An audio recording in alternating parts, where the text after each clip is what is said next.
Hey, um, I'm Lewis. Apparently, I'm making myself a little list of my favorite things as of right now. Because maybe someday I'll have a house and I decide to make a mysterious labyrinth or something for myself using ancient information and fighting myself as a villain who will form today. This is the end of that meta narrative, and it's going to be more of me just genuinely talking about my favorite things because it's what I feel like talking about. Because I never tried to categorize something fully, try to put it down for my own amusement. People make tier lists and stuff, and you do it all electronically. And I mean, obviously, the electronic way is probably better. You get everything all saved, and I think it's a little more interesting to have something like written in pen and paper, something to work with. Well, anyway, I'm putting my favorite things in a small, very short list with three separate lists, and they're very simple things, and they're things that people talk about all the time. Movies, your favorite movies, colors. What is your favorite color? Like, really? Sit down and, like, don't just go with the flow and decide, well, a lot of people here like blue and so I like blue, or a lot of people here like blue, so I gotta like something different. I like green, or, I've always said green, it has to be green, even though I'm kind of iffy about green.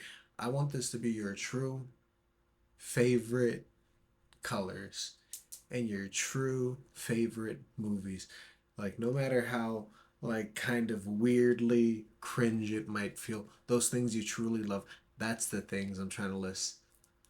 And at the top of that list is Shaun of the Dead, which is a masterpiece for me, for my number one movies. Um, and I haven't written a number two yet. When I was thinking about number two, though, I came across some information on the old Wikipedia because what I thought was a movie, because I had rewatched it so much at a time where I didn't have cable, I just had this little DVD box set thing. Um, and I had Super Mario Brothers 3 Super Show, something like that. And basically, it was an animated version of, you know, if you've ever played the Mario Brothers 3 game, it was like a direct kind of spin off of the game into a very cute animated thing where Yoshi was in it, Peach was in it, all the powers were in it. He actually picked up the suit, the little Tanuki suit. He would go out, he would just be flying around and everything. He would lose the power and he would get smaller. And like all the mechanics were real in the world. And it's like, it sounds cheesy, but for me as a kid, that I had no other shows really. I had like Looney Tunes, which I would rewatch all the time too, on these DVD and VHS box sets, and a few other things that I hyper fixated on, and I would just watch it over and over. But that Super Mario Brothers 3 Super Show would be my number two movie. But sadly, despite my ramblings and despite my praises on this very strange and niche show, which if you can find it, I'd recommend just giving it a watch, for nostalgia's sake, if you ever played the games. Uh, with that, it's still not a movie, and I need to think of a number two. And I don't know. I never really thought past it. I never really figured it out. And it's a silly question, but everything's a bunch of silly questions. So why not try and figure out the meaningless ones, right? What comes after Shaun of the Dead? There's a lot of good movies out there. A lot of Jack Black ones come to mind for me actually, like Kung Fu Panda and School of Rock and Camp Rock as well. Uh, Big on the rock music, but like to say they're my favorites would be kind of an injustice. I feel like a favorite would be something that I'd be so stuck on that if I watched now, I would still get all the good feelings. You know what? There's the first Pokemon movie. The It's literally Pokemon's 2000s called the first Pokemon movie in subtext. It's literally called the first Pokemon movie. I think that would be my number two. The first Pokemon movie. I'll just write it as 1ST Pokemon movie. I think that'll be my number two. And for my number one color, even though it's the overtly popular one, I always kind of make a little fib of it and I choose aquamarine or teal to sound fancy, but really my favorite color is blue. I just like blue. It's pleasing to the eyes. My crosshairs are blue. It alerts me and makes me feel good feelings. My real true feelings are I like blue. But I normally don't say that because it feels weird to say, yeah, I like the popular color. Don't know why. But I guess this is me saying and admitting to myself, hey, it's blue. It's always been blue. But secondly, it's cyan, which is just like a greenish blue. It's that'll be my second favorite color. It's just a very pretty color and it gives me all the good feelings. My number one favorite number is three. Meaning behind that, don't know. Always been lucky in threes. Whenever uh, I take a chance at something, the first time I fail, the second time I fail, the third time things go well. You know, I fail twice and I win once, and so it's always the third hand that's best when it's dealt in life. And it feels like just weird little coincidences when I see the number three. It just happens to be something connected to something good in my life. I look right now, I look at OBS, what version am I on? 29.1.3. And that gives me a little boost of serotonin. So my number one favorite number is three. And coming in at number two, it is 16 because of blackjack. For those of you who don't know, in blackjack, if the dealer has a hidden card and a revealed six, uh, there's a good chance that that hidden card is a 10 because usually they're dealing with a bunch of decks, so like eight decks, all face queens, all king, queens, and jacks, as well as tens, all counts as tens. So there's more tens in the deck than anything. So you see an exposed six, you're gonna guess a ten's gonna come out. You're gonna feel really confident about that decision. So you know the dealer has to pick up, and they're likely to pick up another 10, which means the dealer's likely to lose. This is all blackjack gaming logic to say 16 is a lucky number to win on. If you see a 16, it feels good. And at a very young age, I had a little Nintendo DS with Harvest Moon DS, and it was in a Mario game actually. I think it was Bowser's Inside Story or something. But I played that game, and in there there's a little gambling game, right? So what they essentially had was blackjack. You would play blackjack for some Mario coins or whatever. It was just they put a blackjack game in there, and it was so easy and fun and a simple card game. I was really into it, and they used like if you saw Luigi and a Mario, it was like, hey, that's a 20 value or whatever, so it's cool. Let's stand on that. I played blackjack, so 16 became lucky number two, and it has more story than three. Three just feels good, but 16 number two. But now, my third favorite movie. So we've already gone through my Mario Brothers phase. We bring up the first Pokemon movie. It's I had it on VHS with my grandma at my grandmother's house when I was very young. That was a great time. You know, I would just sit there watch it with my brothers and cousins. And even when they stopped watching, I was still enamored because, kid, bright colors, lots of the good sounds. But yeah, not much besides a fixation and love for it. And I guess, we go from Shaun of the Dead to the first Pokemon movie. My third favorite movie would have to be something that represents a lot, I guess, because I feel like we've presented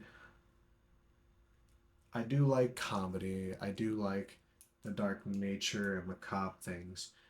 Pokemon movie has like the nostalgia and its animation and it's like seeking beauty. And I want there to be a balance on the third thing, but I also want to feel like there's something I'll actually grasp at, and know that truly, like socially put aside, if I was to put it on, what is the third thing that would make me the most happy to see on? And I'm thinking about it, and it's the Emperor's New Groove, baby. Oh, Cusco. Cusco, my man. We got Emperor's Errors New Groove with our main man Kuzco getting poisoned and turned into a llama and helped by that beautiful, lovely green man who's sometimes a villain in other parts of his voice acting, and he's just got the most incredible range. And overall, it's an amazing movie. And Kronk represents the himbo energy that I wish to someday pertain and bring up to the point where I'm getting a little, Cusco's point. You know what I mean?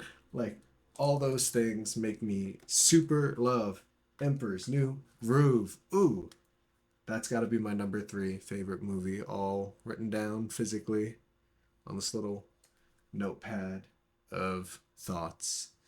Now, we've gone blue, we've gone cyan, the bright, the beautiful, the things that are pretty friggin' common, so they make me feel like, hey, I'm a bit of a normie. And I, for some reason, feel one want to differentiate when you don't always need to. But I do have to on this last one because my third favorite color is seafoam, uh, also known as seafoam green. And it's just this very pretty pastel green. My pen's not quite working. It's a pretty pastel green, right? And with it you can kind of make a soft color for something even gross or supposedly ugly. It's great for horrifically cute creatures. And I kind of embrace a love for the disgusting and the macabre. And I also love cute nature things. Like, I'm a cat lover. I am a big old dog lover. I like animals, even though I'm drastically allergic.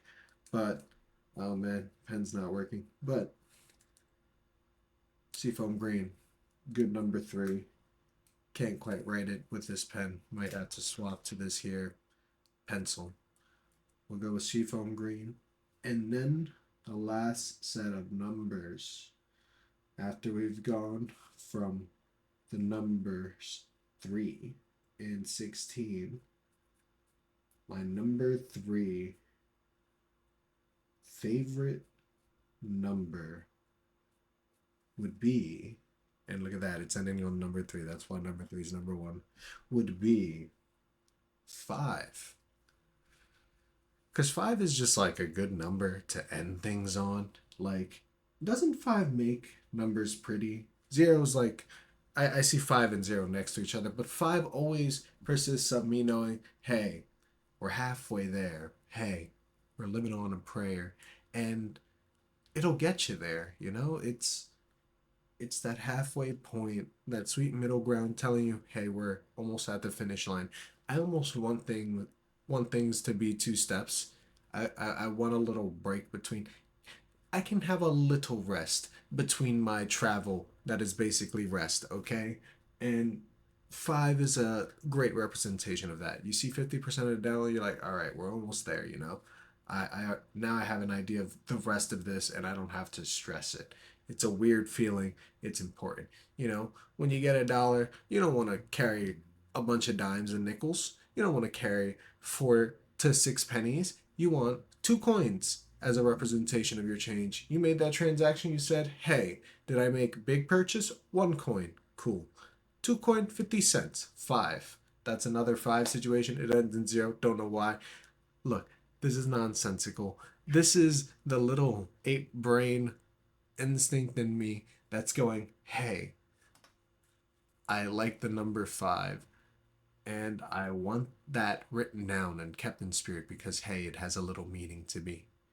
And this is my Zaza fueled rampage to tell you to care a little bit about the things you care about and try not to impress people who don't care about what you're doing. And maybe write down a list of your 3 favorite movies, colors, and numbers, and share them with me because I am eternally curious as to how everyone else is perceiving this world with such small facts about themselves that seem meaningless. And I've been enjoying a lot of stories and embracing a lot of content, and I'm hungry for more. But also, hey, maybe I do actually do a villain thing, and all those facts someday become some weird ARG for myself. Uh, but that would require a lot of money, and that's just like a fun fantasy thought that floats in my head, along with all these weird macabre thoughts. Or are they macabre? Nah, that's hopeful, I guess. I'm interested to hear how life is going for everyone. Yeah, I think it's okay to be curious. Bye.